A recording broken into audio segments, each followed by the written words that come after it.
इस प्रोग्राम को पेश करने में हमारा ताउन किया है।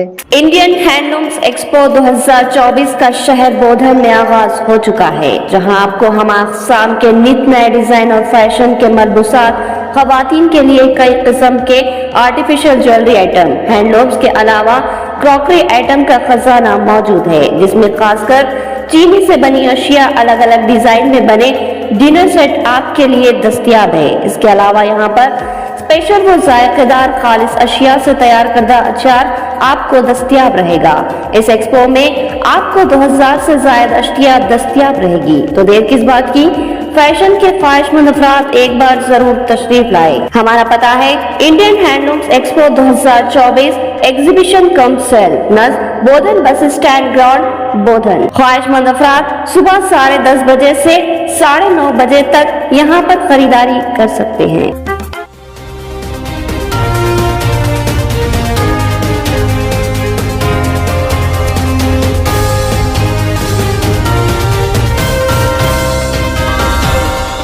आप देख रहे हैं पावर न्यूज भारत।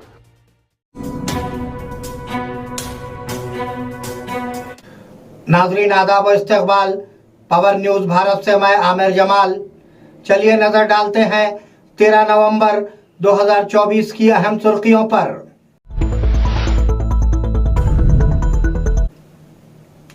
हम हर खानदान को 80,000 रुपये देंगे, वजीर आजम नरेंद्र मोदी का वादा। ये गरीब हैं जो ज्यादा जीएसटी अदा करते हैं, अडानी नहीं, राहुल गांधी। हुकूमतें बुलडोजर एक्शन कैसे ले सकती है, सुप्रीम कोर्ट। बीजेपी पर वजीर पूनम प्रभाकर का सनसनीखेज तबसरा। मंदिरों पर हमला करने वालों को सजा देने की दरख्वास्त, बोधन बीजेवाईएम सदर गौतम गौड़। नाजरीन अब खबरों की तफसील। हम हर खानदान को 80,000 रुपये देंगे, वजीर आजम नरेंद्र मोदी का वादा। वजीर आजम नरेंद्र मोदी ने कहा कि हर खानदान के लिए 75 ता 80,000 रुपये देंगे और बिजली का बिल 0 होगा। ये इंकशाफ हुआ है कि हुकूमत घरेलू जरूरियात के लिए इस्तेमाल होने वाली बकाया बिजली खरीदेगी। झारखंड में कई सालों तक कांग्रेस, आरजेडी और जेएमएम की हुकूमत रही, लेकिन उन्होंने गुर्बत, नस्ल मकानी और बेरोजगारी को कम नहीं किया। उन्होंने कहा कि अगरचे वजीर आला सुरैन ने संतल प्रज्ञा से इलेक्शन लड़ा था, लेकिन कोई तब्दीली नहीं आई। कांग्रेस, फिर आरजेडी और जेएमएम, इन दलों ने इस क्षेत्र में लंबे समय तक राज किया है, लेकिन आपको इन्होंने दिया क्या? इन्होंने संथाल प्रज्ञा को सिर्फ पलायन दिया है, गरीबी दी है, बेरोजगारी दी है। खुद मुख्यमंत्री इस क्षेत्र से चुनाव लड़ते हैं, लेकिन यहां के लोगों को ये गरीब हैं जो ज्यादा जीएसटी अदा करते हैं, अडानी नहीं, राहुल गांधी। कांग्रेस लीडर राहुल गांधी ने कहा कि मुल्क में सबसे ज्यादा जीएसटी देने वाले गरीब हैं। उसका मतलब ये है कि 90% गरीबों की जेब से जाएगा। उन्होंने महाराष्ट्र गोडिया सभा में कहा, अगर कोई गरीब किसान 1 लीटर पेट्रोल खरीदता है तो उसे टैक्स देना पड़ता है। अगर वो ढाबे पर खाते हैं या कपड़े खरीदते हैं तो वो जीएसटी की उतनी ही रकम अदा करते हैं जो गरीब अदा करते हैं। उन्होंने वजाहत की, राहुल गांधी ने उस माने में ये बात की कि एक ही चीज पर गरीबों और अमीरों के लिए एक जैसी टैक्स की शरह नहीं होनी चाहिए। आप सब जीएसटी देते हो, सबसे ज्यादा जीएसटी हिंदुस्तान के गरीब लोग देते हैं, मतलब 90% देता है। जितनी जीएसटी हिंदुस्तान का सबसे गरीब व्यक्ति देता है, उतनी ही जीएसटी अदानी देता है। 1 लीटर पेट्रोल गरीब किसान खरीदता है, शर्ट पैंट गरीब किसान खरीदता है, ढाबे में गरीब किसान खाना खाता है, मिठाई की दुकान में गरीब मिठाई खरीदता है। जितनी जीएसटी वो देता है, उतनी ही जीएसटी अदानी देता है। मतलब सबसे ज्यादा जीएसटी पिछड़े वर्ग के जेब से निकलती है, दलितों के जेब से निकलती है, आदिवासियों के जेब से निकलती है।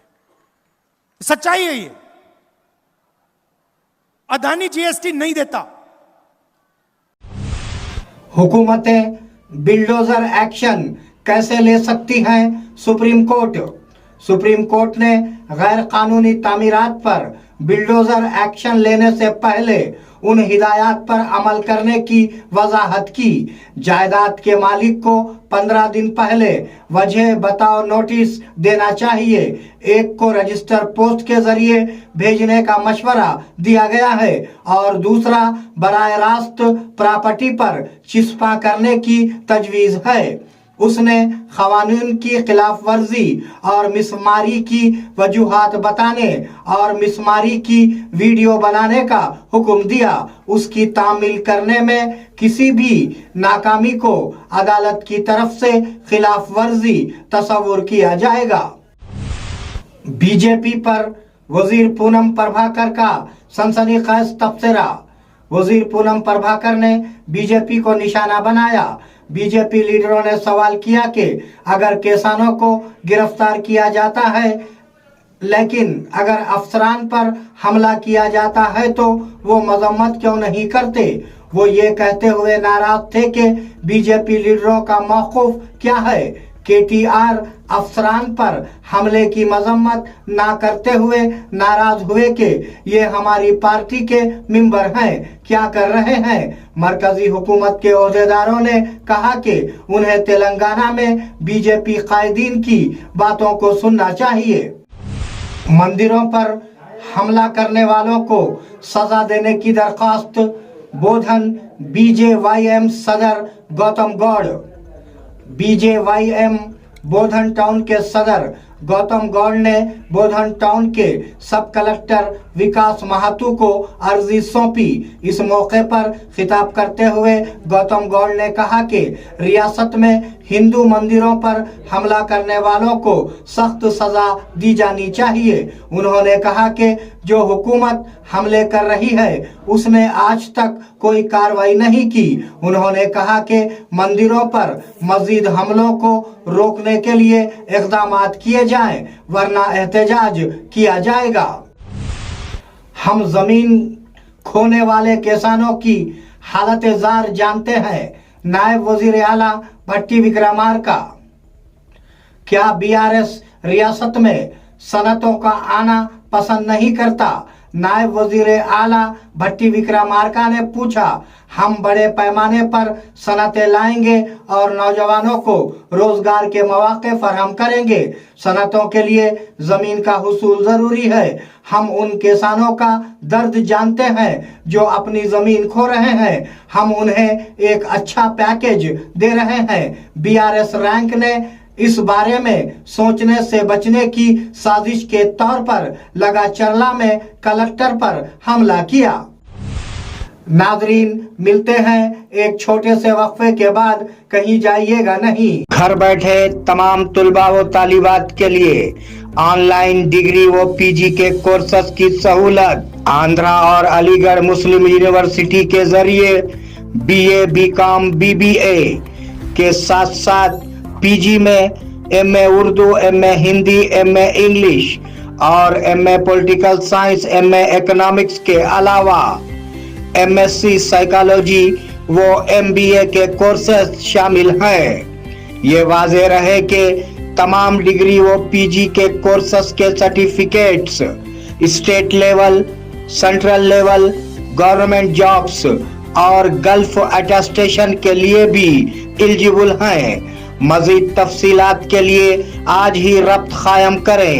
Sheikh Rasheeduddin, principal Vijay Sai degree college, नजद अंबेडकर चौरस्ता, बोधन, जिले निजामाबाद। फोन नंबरात हैं 9959741628 और 6300226267। नाजरीन, वक्फे के बाद दोबारा आप सबका खैर मकदम है। क्या कलेक्टर और ओहदेदारों पर हमला करना अच्छा है? वजीर कोमटिरेड्डी वेंकट रेड्डी।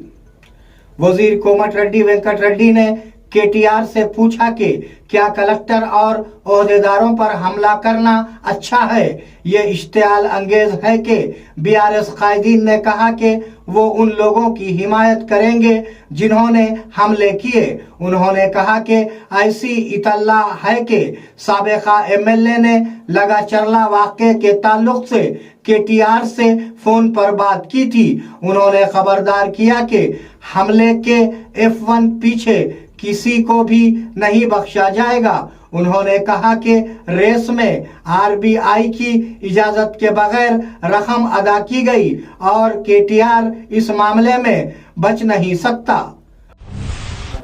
एक लड़की ने अपने सीने से लगाकर अपने शौहर को रौंद डाला। साबिका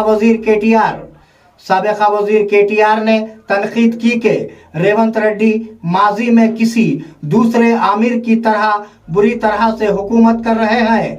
लगा चरला के मुतासरीन की अयादत के बाद उन्होंने कहा, एक लड़की ने अपने शौहर को गले लगाकर रौंद दिया और उसके शौहर को पुलिस उठा कर ले गई। वजीर आला के भाई तिरुपति रेड्डी गरीबों को धमकियां दे रहे हैं, हालांकि उनके पास कोई ओहदा नहीं है। केटीआर ने इल्जाम लगाया कि अगर गिरफ्तार लोगों को रिहा किया जाए तो पुलिस उनसे जमीनें लिखवाएगी जैसा कि वो कहेंगे। ఆ అమ్మాయి ఛాతీ మీద కాలు పెట్టి తొక్కి మరి వాళ్ళ భర్తను లాక్కొని పోయిన ఒక దుస్థితి. అంటే నాకు తెలిసి బహుశా గతంలో ఏ నియంత ఎలాంటి ఒక అప్రజాస్వామికమైన పాలకుడు కూడా చేయనంత దుర్మార్గమైన వ్యవహారాన్ని ఇవాళ రేవంత్ రెడ్డి తన సొంత నియోజకవర్గమైన కొడంగల్లో చేస్తూ ఉన్నాడు. చేయడమే కాకుండా ఈరోజు తిరుపతి రెడ్డి అనే వ్యక్తి ఏ పదవి లేకపోయినా ఇవాళ అక్కడ తిరుగుతూ తన కాంగ్రెస్ అనుచరగణంతో స్వైర విహారం చేస్తూ ఆ పేదవాళ్ళ ఇళ్లలోకి పోయి వాళ్ళని ఇడిచిపెట్టాలంటే మీరు భూములు రాసియాలే, వాళ్ళని ఇప్పుడు పోలీసు వాళ్ళు ఇడిచిపెట్టాలంటే మీరు నేను చెప్పినట్టు వినాలే అనే విధంగా ఒక దుర్మార్గమైన బెదిరించే సాంప్రదాయానికి కూడా శ్రీకారం చుట్టినారు. నేను రాష్ట్ర డీజీ मुझे नहीं लगता कि कोई साजिशी जाविया है। रुकने पार्लिमान डीके अरुणा। बीजेपी रुकने पार्लिमान डीके अरुणा ने कहा कि उन्हें नहीं लगता कि लगचरला वाक़े में कोई साजिश है। अगर कोई साजिश है तो इंटेलिजेंस सिस्टम क्या कर रहा है? कलेक्टर के जाने पर सिक्योरिटी क्यों नहीं दी गई? वाक़े के वक्त तमाम जमातों के कारकुनान वहां मौजूद थे। देहात में फार्मा कंपनी के खिलाफ मुखालिफत हो रही है। वजीर आला की इस मंसूबे से मोहब्बत क्यों है जिसकी आवाम मुखालिफत कर रहे हैं? उन्होंने तनकीद करते हुए कहा कि हुकूमत अमन व अमान बरकरार रखने में नाकाम रही है। कलेक्टर पर हमला साजिश के तौर पर नायब वजीर आला भट्टी विक्रमार्का। नायब वजीर आला भट्टी विक्रमार्का ने कहा कि कलेक्टर पर हमला एक साजिश के तौर पर करने का इल्जाम लगाया है जिसकी हम पुरजोर मुखालिफत करते हैं। इल्जाम लगाया गया कि मासूम कबाइलियों को उकसाया गया और हमला करने पर उकसाया गया। उन्होंने कहा कि सनतों की वजह से मुकामी नौजवानों को बड़े पैमाने पर रोजगार मिलेगा। सनतें आने के लिए जमीन का हुसूल जरूरी है। हम उन लोगों के लिए बेहतर पैकेज के साथ सनत में मुलाजिमतें फराहम करेंगे जो अपनी जमीन खो रहे हैं। लिम्बादरी गुट्टा तकरीबात के लिए खुसूसी बसों का नज्म। आरटीसी आरएम जी रेड्डी के मुताबिक शुमाली तेलंगाना के मशहूर इबादतगाह भंगल मंडल के लिम्बाद्री गुट्टा में श्री लक्ष्मी नरसिम्हा स्वामी के ब्रह्मोत्सव के पेश नजर 15 ता 17 तारीख तक खुसूसी बसें चलाई जा रही हैं। उन्होंने कहा कि आरमूर, निजामाबाद, दरपल्ली और सिरकोंडा से लिम्बाद्री गुट्टे तक खुसूसी बसें चल रही हैं और उन्होंने अकीदतमंदों से उनका इस्तेमाल करने की दरख्वास्त की। लगाचरला में कलेक्टर पर हमले के मामले में पटनम नरेंद्र रेड्डी गिरफ्तार। साबिका एमएलए पटनम नरेंद्र रेड्डी, जिन्हें विकाराबाद कलेक्टर पर हमले के मामले में गिरफ्तार किया गया था, को पुलिस ने कोडंगल मुंतकिल कर दिया है। तिब्बी मायने के बाद उसे अदालत में पेश किया जाएगा। बीआरएस रैंक ने उनकी रिहाई का मुतालबा करते हुए अदालत के रास्ते पर धरना दिया। मालूम हुआ है कि लगाचरला में आला ओहदेदारों पर हमले में साजिश के इल्जाम में पुलिस ने नरेंद्र रेड्डी को गिरफ्तार किया था। नादरीन, ये थे 13 नवंबर 2024 की अहम खबरें। आप जुड़े रहिए पावर न्यूज भारत के साथ। अल्लाह हाफिज, शब खैर।